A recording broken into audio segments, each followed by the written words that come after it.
So hello, what's up mga ka-J-Vlog? Welcome ulit sa panibagong video, and for today's content, ayan, i-review na rin natin finally ang isa sa napakabenta na smartphone din at sobrang nipis, which is the Tecno Spark Slim. So tara, check natin.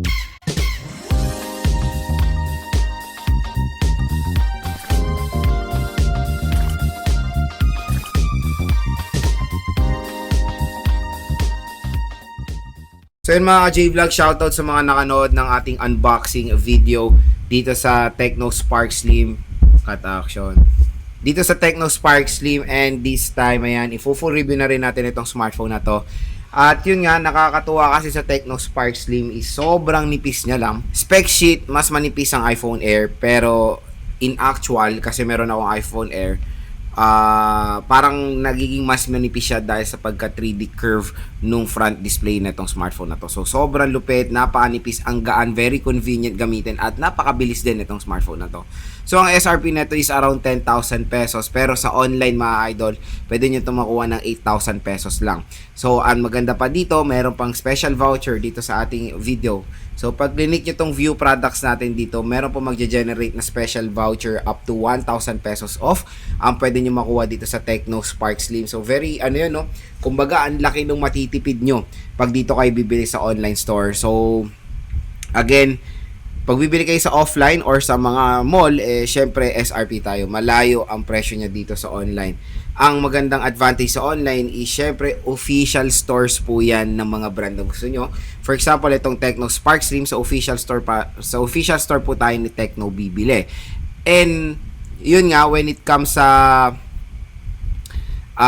holiday season, marami po talaga naghahanap ng smartphone na pangre-regalo. At yung iba is nagde-decide mag-upgrade, and maganda rin pong i-recommend itong device na to para sa inyo. So si Tecno Spark Slim kasi is a 4G smartphone na meron din ibubuga when it comes sa specifications. Napakalupit ng specs na itong smartphone na to for a 4G version din. Pero syempre, when it comes sa pagiging manipis, I think ang kalaban niya is yung Infinix Hot 60 Pro Plus and yung Itel S26 Ultra. Manipis din itong Itel S26 Ultra, ayan. And yung yung Nubia Air. Marami ng mga lumalabas ang smartphone ngayon na maninipis, and hopefully sa 2026 magkaroon pa ng madami kasi syempre mas convenient gamitin pag manipis yung device. So again, dito sa ating full review, tatalakayin natin, magbibigay ako ng mga photo samples, video samples nitong Tecno Spark Slim. So yun mga J-Vlog, next is gusto ko i-share sa inyo yung mga nagustuhan kong features dito sa Tecno Spark Slim at kung bakit isa to sa napakalupit na 4G device na pwede nyo ma-purchase ngayon 2025 going 2026. So unang-una pag-usapan natin yung display. Yung display kasi nito is 3D curve.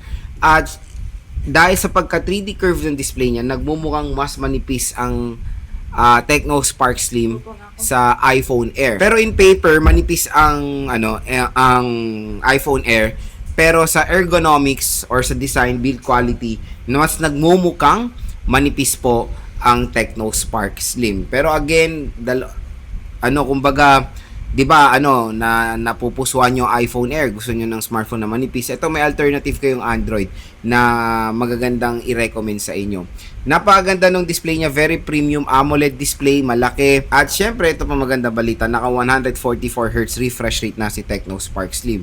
So, pag manonood kayo dito or maglalaro, paniguradong bibigyan kayo nito ng premium viewing experience sa isang device. Ganyan ko i-recommend ang Tecno Spark Slim. Ang unang ma-attract kayo sa smartphone na to is yung kanyang overall display quality. Napakaganda, very superb.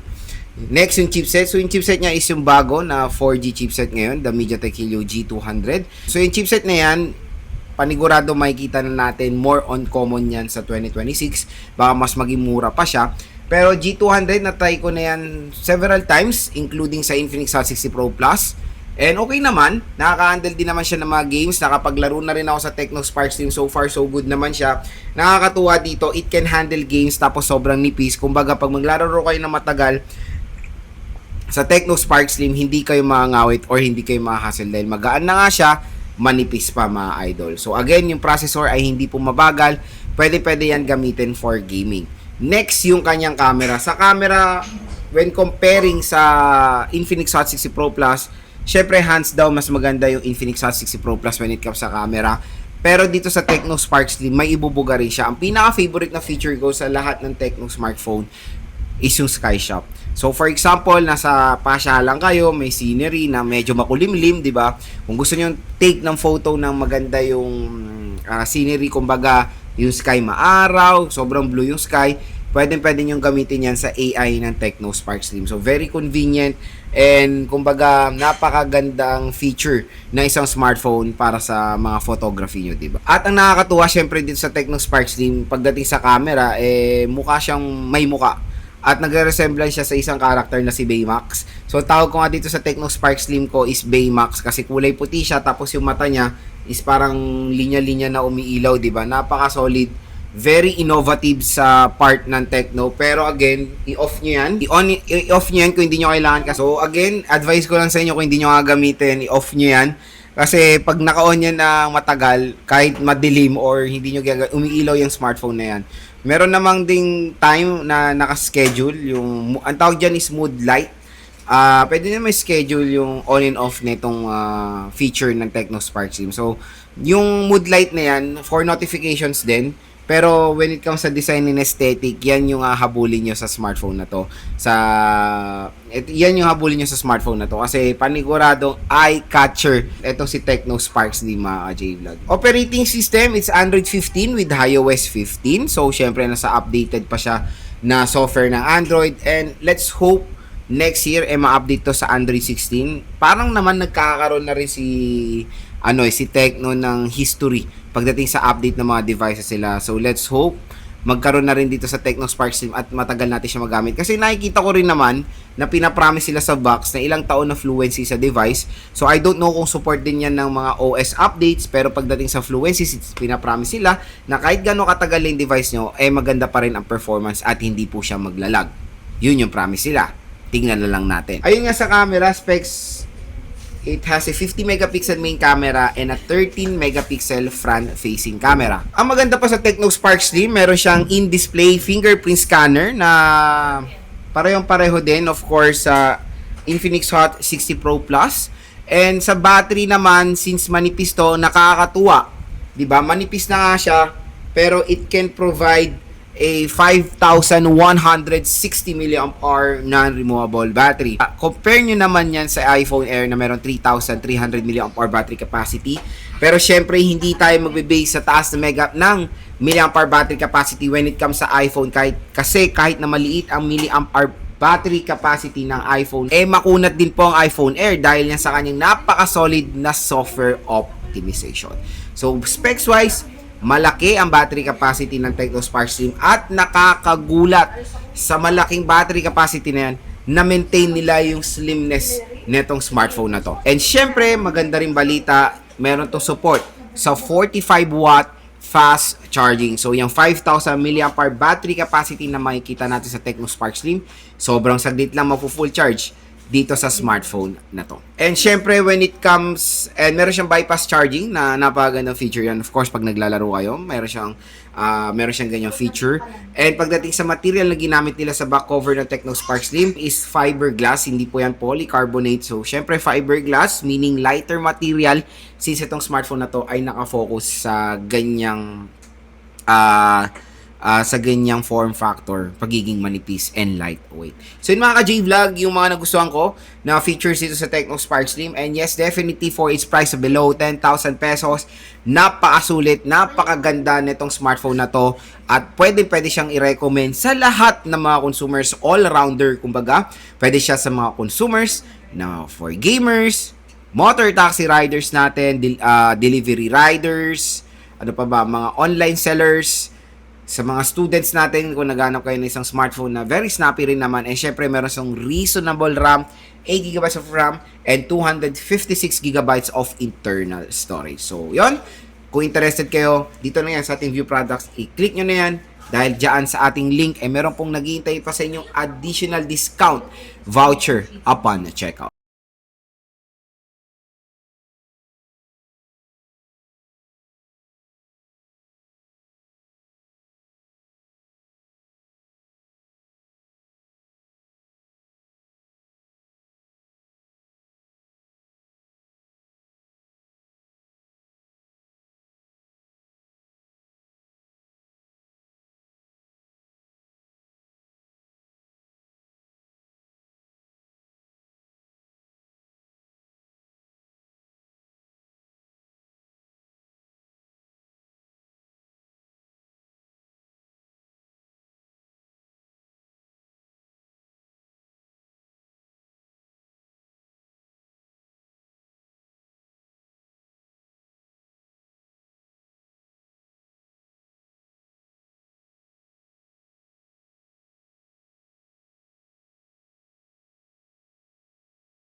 So video sample rear camera of the Tecno Spark Slim. Pinakamax resolution is 2K pero gamit natin is Full HD 1080p at 60 FPS. Ayan. So video sample front facing camera of the Tecno Spark Slim. So pinakamax resolution is 2K resolution pero gamit pala natin dito is Full HD 1080p pero napakalinaw po ng camera netong smartphone na to when it comes sa front facing camera. Ayan. Sobrang solid. So next, explore natin yung design at build quality netong si Tecno Spark Slim. As you can see, sobrang nipis netong smartphone na to. Tignan nyo naman ng pagka-slimness niya. So yun nga, mas manipis pa rin ang air pero sa mukha kasi neto, mas manipis siya dahil sa pagka-curve niya. Ayan o, mukha siyang manipis sa air dahil sa pagka-curve. So ito yung kanyang very aesthetic na camera module. So siya si mukhang Baymax. O open natin yan si Baymax. Ayan na mo nakatulog eh. So mood light on. O di ba? O di naging Baymax na siya. So fiberglass material yung back cover nito, hindi siya polycarbonate. Napakanipis. Ito yung kanyang dual rear camera setup at yung flash sa gitna. So mukha talaga siyang mukha. Ayan, sa right side, nandito yung ating power button. Ayan yung volume rocker. Sa taas naman, tingnan nyo naman sound by Dolby Atmos at yung speaker grills. Ay yung yung microphone. Sa left side wala, sa baba is SIM tray, microphone Type-C port at speaker grills. So, yun nga, curved display itong device na to. At napaka-gorgeous nung screen na ito dahil AMOLED display siya. Very smooth, ang laki ng display, naka-punch hole siya. So, meron siyang free tempered glass, kayo na po ang maglalagay dyan or kayo na bahala. Pero when it comes sa design na ito, panigurado pag gagamitin nyo ito outer, makakuha to na attention ng mga consumers dahil umiilaw yung likod niya. So, next explore natin yung camera app ni Tecno Spark Slim. So, ayan, nandito tayo ngayon sa camera mode niya. So, meron siyang 50 megapixel mode for more high definition photos. Meron tayong Google Pixel, flash, aspect ratio. So, meron tayong timer, watermark. Ayan. Yung merong phone model sa baba natin, mga photo grid, AI focus help, and settings. So, meron tayong sa video naman, ang pinakamax na resolution niya is 2K 30 pero gamit natin is 1080p 60. So, meron siyang ultra steady na hanggang 30 fps 1080p lang. Meron tayong flash, filters, bokeh effect, yan, AI beauty effect. Okay, so meron siyang beautification din sa video.